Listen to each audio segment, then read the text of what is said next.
800 million people living in the ruin of the old world. Only one thing fighting for order in the chaos. The men and women of the Hall of Justice. You know, when I was about 17, I was working in a pizza joint in Wellington, New Zealand, and the manager of that was a big Judge Dredd fan, and he kind of turned me on to it.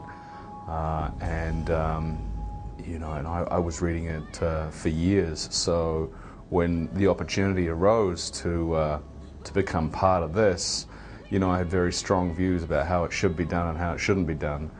I met with the writers. I went with the writer Alex Garland and director Pete Travis and Andrew and Alon, and they said, look, you do realise that Dredd keeps his helmet on the entire film. And I said I wouldn't be having this meeting if he didn't.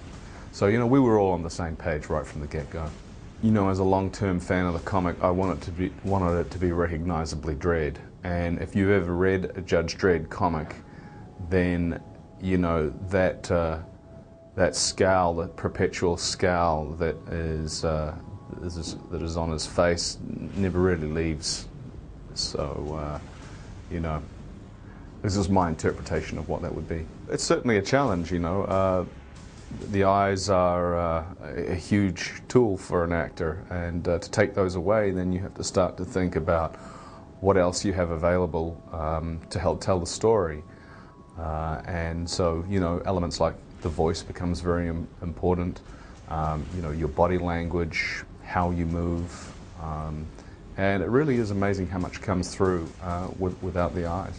In the comics, the voice was described as a saw cutting through bone. So the voice is kind of my interpretation of what that is. Well, you got one now. And now, you know, we're at the point where, you know, it's not my film anymore. I'm handing it over to an audience. It's your film. It's your film, and that's cool too. That's it's like, you know, sort of nurtured this little baby along for a couple of years, and now this little birdie's flying.